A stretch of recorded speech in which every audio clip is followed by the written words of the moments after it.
Hello everyone, good afternoon and welcome back to my channel BioTalk. Human reproduction में आज हम करेंगे इसका पार्ट 2 एनसीईआरटी बायोलॉजी के सोल्यूशन में। पार्ट 1 ऑलरेडी हमने डिस्कस कर लिया है। अगर आपने अभी तक वो नहीं देखा है तो आप चैनल की प्लेलिस्ट पे जाके उसको चेक कर सकते हैं।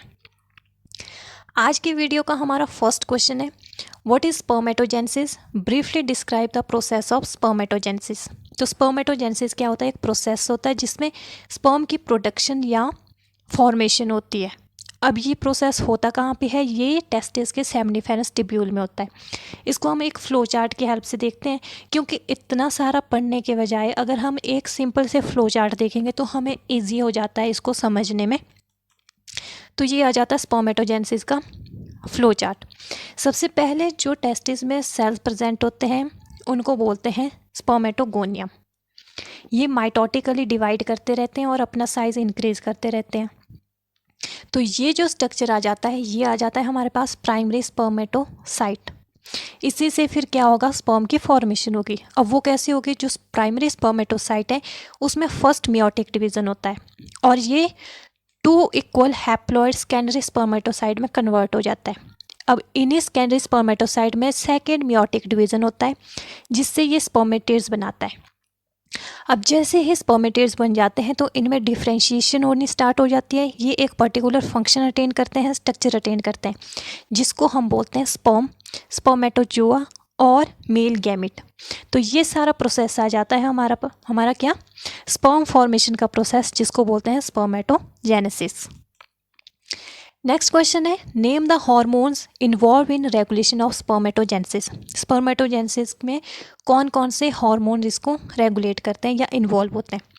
तो सबसे पहला जो हार्मोन आता है वो आता है LH hormone, that is luteinizing hormone. ये सर्व करता है लीडिंग सेल के ऊपर ताकि वो ट्रिगर कर सके एंड्रोजन हार्मोन की सिक्रीशन को या उसकी सिंथेसिस को। नेक्स्ट हार्मोन आता है गोनाडोट्रोफिन रिलीजिंग हार्मोन। ये सिक्रीट किया जाता है हाइपोथैलेमस के द्वारा। हाइपोथैलेमस सिक्रीट करता है गोनाडोट्रोफिन रिलीजिंग हार्मोन और ये सिक्रीट होता है at the age of puberty. जब एक पर्टिकुलर ऑर्गेनिज्म पवर्टी अटेन करता है या मेल पवर्टी अटेन करता है तो उस टाइम उसके हाइपोथैलेमस ग्लैंड से गोनाडोट्रोफिन रिलीजिंग हार्मोन सिक्रीट होता है और ये एक्ट करता है एंटीरियर पिट्यूटरी ग्लैंड के ऊपर, जहाँ से फिर सिक्रीट होता है LH और FSH हार्मोन। नेक्स्ट आता है हमारा FSH, that is follicle stimulating hormone. ये सिक्रेट किया जाता है एंटीरियर पिट्यूटरी से और ये एक्ट करता है सर्टोली सेल के ऊपर, जहाँ पे फिर सर्टोली सेल क्या करते हैं? स्टिमुलेट करते हैं और सिक्रीशन करते हैं दूसरे फैक्टर की, जो कि स्पर्मियोजेनेसिस के प्रोसेस को इनिशिएट करते हैं या कंप्लीट करते हैं। देन आता है एंड्रोजन हार्मोन। मेल्स में एंड्रोजन हार्मोन जो होता है वो टेस्टोस्टेरोन होता है। ये क्या करता है? एक तो ये नेगेटिवली फीडबैक करता है गोनाडोट्रोफिन रिलीजिंग हार्मोन को या FSH को या फिर LH हार्मोन को, और साथ ही साथ ये रेगुलेट करता है स्पर्मेटोजेनेसिस के प्रोसेस को। ये आ जाते हैं स्पर्मेटोजेनेसिस के डिफरेंट हार्मोन्स। नेक्स्ट क्वेश्चन है, define spermiogenesis and spermiation. 2 process है, स्पर्मियोजेनेसिस एंड स्पर्मिएशन। तो सबसे पहले देखते हैं स्पर्मियोजेनेसिस। ये क्या होता है? एक फिनोमिनन होता है जहाँ पे जो नॉन मोटाइल स्पर्मेटेड्स होता है ना, बनता है, उसकी ट्रांसफॉर्मेशन होती है मोटाइल स्पर्मेटोजोआ में। मतलब जब जो स्पर्मेटेड्स बने थे उनमें जैसे ही डिफ्रेंशिएशन होती है और वो बनाते हैं एक मोटाइल स्पर्मेटोजोआ, उस प्रोसेस को बोलते हैं स्पर्मियोजेनेसिस। नेक्स्ट जो प्रोसेस आता है वो आता है स्पर्मिएशन। इसमें क्या होता है? जैसे जो स्पर्मेटोजोआ होते हैं जो मैच्योर हो गए होते हैं, उनके पास टेल की फॉर्मेशन हो गई होती है, जिसको हम बोलते हैं स्पर्म और मेल गैमिट। इनको रिलीज किया जाता है सर्टोली सेल से into the lumen of seminiferous tubule. इस प्रोसेस को क्या बोलते हैं? स्पर्मिएशन। नेक्स्ट जो क्वेश्चन आता है वो आता है, draw a well level diagram of sperm. तो ये डायग्राम आ जाती है हमारे स्पर्म की, स्ट्रक्चर डायग्राम कुछ भी बोल दो। इसमें 3 मेजर पार्ट होते हैं। एक आता है हेड रीजन, एक आता है मिडल पीस और मिड पीस, मिडल वाला रीजन जो होता है, एक आता है लास्ट वाला रीजन जिसको बोलते हैं टेल रीजन। अब हेड वाले रीजन में क्या होता है? एक्रोसोम की फॉर्मेशन होती है हेड के टिप पे, जहाँ पे बहुत सारे एंजाइम्स होते हैं जो कि ओवम की पेनिट्रेशन में हेल्प करते हैं। यहाँ पे न्यूक्लियस प्रेजेंट होता है जिसमें जेनेटिक मटेरियल प्रेजेंट होता है, और इसके मिडल पीस में क्या हो गया, सेंट्रियोल प्रेजेंट होंगे, और साथ ही साथ बहुत सारे माइटोकॉन्ड्रिया प्रेजेंट होंगे। अब माइटोकॉन्ड्रिया को हमें पता है कि powerhouse of the cell बोलते हैं। अब यहाँ पे अगर माइटोकॉन्ड्रिया प्रेजेंट है तो इनका काम क्या होगा, पावर देने का, एटीपी देने का, मीन्स एनर्जी प्रोवाइड करने का। तो जो ये स्पर्म्स हैं जब फीमेल के जेनाइटल ट्रैक में ट्रैवल करते हैं तो इनको एनर्जी की ज़रूरत पड़ती है। वही एनर्जी इनको कहाँ से मिलती है, मिडल पीस में प्रेजेंट माइटोकॉन्ड्रिया से मिलती है। तो ये आ जाता है डायग्राम स्पर्म्स का। Next question is what are the major components of seminal plasma. Seminal plasma क्या होता है, सबसे पहले ये पता होना चाहिए। सेमाइनल प्लाज्मा क्या है, एक सिक्रीशन है मेल असेसरी ग्लैंड्स की। मेल असेसरी ग्लैंड्स कौन कौन से होते हैं, prostate gland, seminal vesicle and bulbourethral gland. ये सारे क्या आ जाएंगे, मेल असेसरी सेक्स ग्लैंड्स।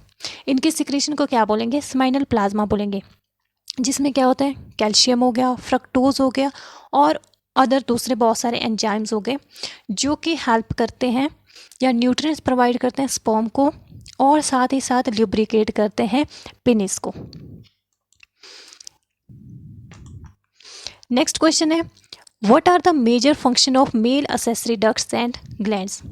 इसमें हमने दोनों के ही मेजर फंक्शन बताने, मेल असेसरी डक्ट्स के भी और ग्लैंड्स के भी। पहले देखो मेल असेसरी डक्ट्स कौन सी होती है, vas efferentia, epididymis, vas deferens and rete testis. ये सारी क्या आ जाएंगी, ये आ जाती है मेल असेसरी डक्ट्स। और इनका जो इम्पॉर्टेंट रोल है वो क्या हो जाता है, ये रोल प्ले करते हैं in the temporary storage of sperm और साथ ही साथ ट्रांसपोर्ट ऑफ स्पर्म में, ये सारे डक्ट्स। अब दूसरी साइड जो मेल असेसरी ग्लैंड्स आते हैं वो कौन कौन से आते हैं, seminal vesicle, prostate gland and bulbourethral gland. ये हमने लास्ट क्वेश्चन में भी देखे मेल असेसरी ग्लैंड। अब इनका काम क्या है, इनका काम है फ्लूइड की सिक्रीशन करना, जिसको बोलते हैं सेमाइनल प्लाज्मा, जो कि लुब्रिकेट करती है रिप्रोडक्टिव पार्ट को, दैट इज पेनिस और स्पर्म को। अब स्पर्म की डिस्पर्शन होती है उस फ्लूइड में, जो कि इजी बनाता है उस स्पर्म की ट्रांसपोर्टेशन को in the female genital tract. अब जो फ्लूइड होता है दैट इज सेमाइनल प्लाज्मा और सेमाइनल फ्लूइड, ये रिच होता है फ्रक्टोज में, एस्कॉर्बिक एसिड, और इसमें बहुत सारे एंजाइम्स प्रेजेंट होते हैं। और ये जो एंजाइम होते हैं ये न्यूट्रिएंट्स प्रोवाइड करते हैं स्पर्म को ताकि वो एक्टिवेट रह सके। क्लियर। नेक्स्ट क्वेश्चन है what is oogenesis, give a brief account of oogenesis। अब देखते हैं oogenesis का प्रोसेस क्या होता है। ये कहाँ पे होगा, फीमेल में होगा, ओवम की फॉर्मेशन का प्रोसेस है या फीमेल गैमेट की फॉर्मेशन का प्रोसेस है oogenesis। कहाँ पे होगा, ovaries of female reproductive system. Discontinuous process है, ये बिफोर बर्थ से ही स्टार्ट हो जाता है और स्टॉप हो जाएगा या स्टॉप हो जाएगा उस टाइम, और फिर रेज्यूम होगा जब मिनार्क कंडीशन आएगी। इसमें 3 फेजेस होती है, एक multiplicative phase, then growth phase, then maturation phase. Multiplicative phase में क्या होगा, जो ओगोनिया है वो माइटोटिकली डिवाइड करते जाएंगे और प्राइमरी जर्म सेल बनाते जाएंगे। ग्रोथ फेज में क्या होगा, प्राइमरी ओसाइट की ग्रोथ होगी, और मैचुरेशन फेज में क्या होगा, एक मैच्योर ओवम की फॉर्मेशन होगी थ्रू मियोसिस। इसको एक फ्लो चार्ट की हेल्प से देखते हैं। ये आ गए हमारे ओगोनियम। इसमें क्या होगा, माइटोसिस का डिवीजन होगा और इस ये बनाएगा प्राइमरी ओसाइट। अब प्राइमरी ओसाइट क्या होगा, अरेस्ट हो जाएगा प्रोफेज 1 में। ये दोनों प्रोसेस क्या हो जाएंगे, बिफोर बर्थ स्टार्ट हो जाएंगे।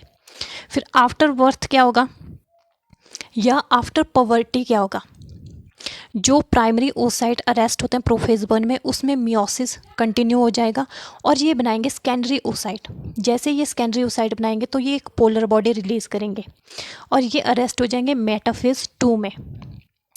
यहाँ से फिर ये एवरी मंथ ओवुलेट होते रहते हैं, मैच्योर होते रहते हैं, और ओवम की जो रिलीज होता है ओवरी से उसको बोलते हैं ओवुलेशन। जैसे ही ओवम की ओवुलेशन होती है तो मेंस्ट्रुअल साइकिल स्टार्ट हो जाती है। अब अगर ओवुलेशन के टाइम पर स्पर्म की एंट्री हो जाती है फीमेल रिप्रोडक्टिव ट्रैक में, तो इन दोनों का फ्यूज़न हो जाता है, एग और स्पर्म का फ्यूज़न हो जाता है, और उस प्रोसेस को क्या बोलते हैं, फर्टिलाइजेशन बोलते हैं, सिनगैमी बोलते हैं।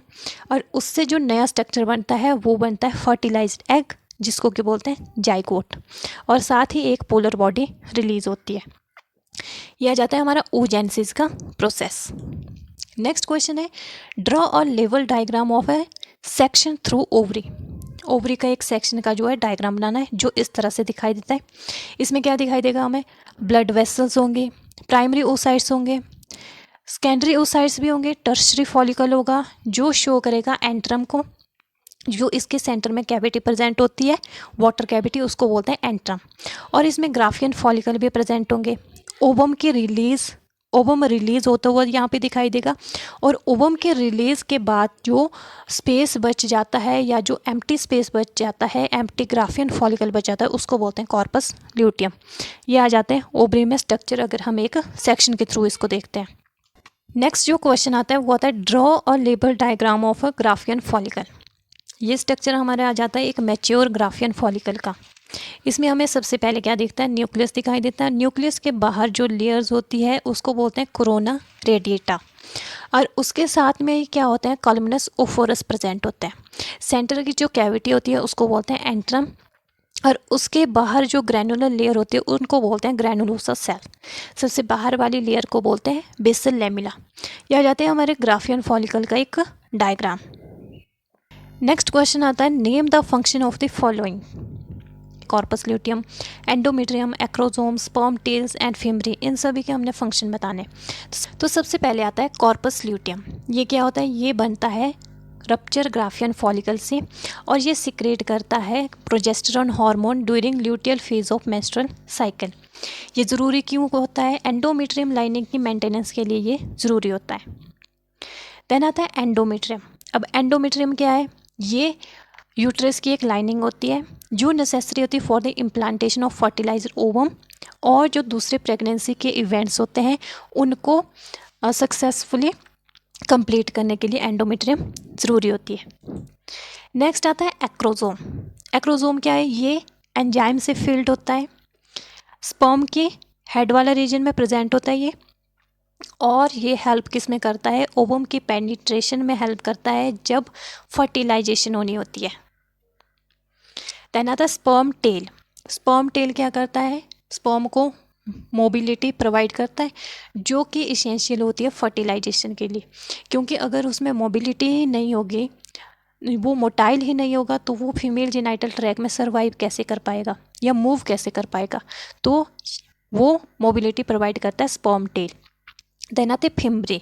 फिमरी क्या करती है, जैसे ही ओवम की ओवुलेशन होती है ओवरी से, तो ये उस ओवम को कैप्चर करती है और फ्लोपियन ट्यूब में ट्रांसफ़र कर देती है। ये काम आ जाता है फिमरी का। तो ये थे हमारे आज के कुछ question. I hope you like this video. Thank you so much for watching this video.